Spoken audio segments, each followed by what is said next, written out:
Débutés en mars 2017, les travaux du nouveau pont de la rivière d'Égalé connaissent une avancée certaine. Ce mois de juin 2017 est l'occasion pour l'équipe régionale ainsi que les prestataires de présenter à la presse l'avancée de ce chantier. Cette année, les fondations profondes vont être réalisées. Ce sont des barrettes de fondation en béton armé, une profondeur de 35 à 40 mètres qui vont être réalisées avec 3 ateliers de fondation dans le lit de la rivière derrière, plus une paroi moulée sur la berge. À la suite de ça, le génie civil en fait va démarrer, donc avec la construction des piles de pont qui vont permettre de monter et le chevêtre. La troisième étape, c'est la réalisation du tablier de pont. Donc sur l'aire sur laquelle nous trouvons, les grandes poutres métalliques qui font de l'ordre de 4 mètres de haut vont être soudées et assemblées. Ces grandes poutres métalliques vont être en fait poussées pour venir d'appui en appui. Donc à chaque fois on va pousser 100 mètres, reconstruire 100 mètres de poutre en arrière, les repousser vers l'avant, jusqu'à ce qu'on atteigne la rive gauche côté Saint-Paul.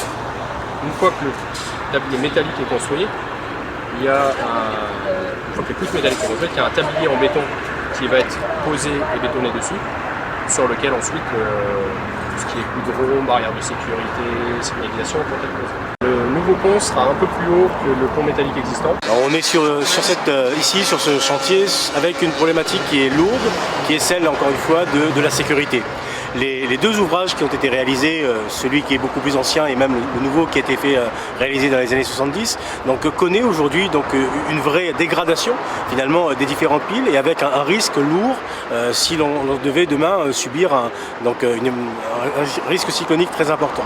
Donc il y a vraiment pour des raisons de sécurité d'abord la nécessité de revoir complètement ces ouvrages et donc la solution qui a été adoptée, qui a été arrêtée, c'est celle de la construction d'un nouveau pont, d'un nouvel ouvrage. Donc sur 2 fois 3 voies et qui permettra donc d'une part de régler cette question de la sécurité, mais d'autre part de permettre aussi une meilleure fluidification, fluidité de la circulation. Tous les Réunionnais savent, ceux qui empruntent cette route, ils sont 60 ou 70 000 usagers chaque jour qui empruntent cet axe, savent très bien que c'est devenu au fil des années donc un vrai goulot d'étranglement. Et si nous devons être sur une logique d'un réseau moderne à l'ensemble, à l'échelle de la Réunion, entre la route des Tamarins d'une part et la nouvelle route du littoral, donc il y a effectivement la nécessité aujourd'hui d'un nouvel axe ici qui sera réalisé. L'objectif sur ce chantier, comme sur tous les chantiers qui sont portés par la région en tant que maître d'ouvrage, c'est de veiller scrupuleusement à 2 dimensions et d'être extrêmement vigilant sur 2 dimensions.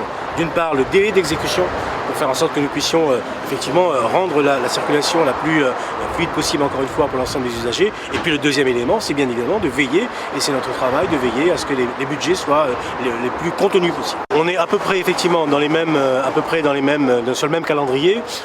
Encore une fois, l'objectif c'est vraiment de faire en sorte que très rapidement nous puissions avoir un réseau routier qui soit adapté au volume de circulation et puis qui prenne aussi en considération une autre dimension, c'est celle du transport en commun. C'est-à-dire que sur l'ensemble des axes routiers aujourd'hui portés par la région Réunion, il y a à la fois des modes qui sont réservés au transport en commun, mais également des modes doux de déplacement.